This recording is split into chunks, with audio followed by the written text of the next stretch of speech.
खबर शामिल करते हैं छांगा मांगा से उस्मान मलिक की इस रिपोर्ट में। छांगा मांगा ज़िला इंतजामिया के ज़रिए तमाम मुमकिन सैलाबी सूरत हाल से निमटने के लिए गंडा सिंह BRB नहर पर फर्जी मशकों का इनेकाद किया गया। कमिश्नर लाहौर डिवीजन जैद बिन मकसूद की बतौर मेहमान खसूसी शिरकत।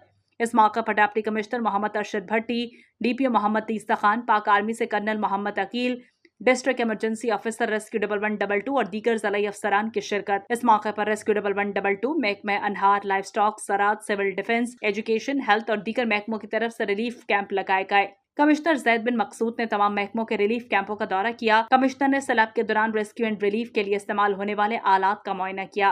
रेस्क्यू 1112 के एहलकारों ने कश्तियों के जरिए मेहमानों को सलामी पेश की। रेस्क्यू एहलकारों ने डूबते हुए शख्स को बचाने के लिए सलाहियतों का अमली मुजाहरा किया। किसी भी नागहानी सूरत हाल से निमटने के लिए तमाम वसाइल बरोए कार लाए जाएंगे।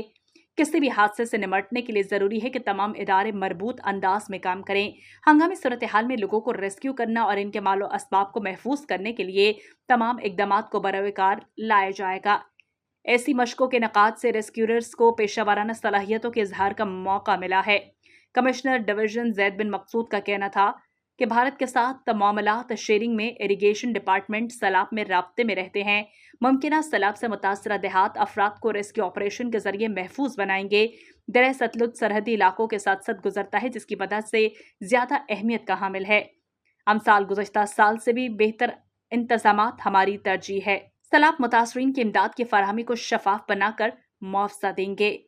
कमिश्नर लाहौर डिवीजन जैद बिन मकसूद ने इरिगेशन डिपार्टमेंट के मुलाजमीन में तारीफी सर्टिफिकेट भी तकसीम किए।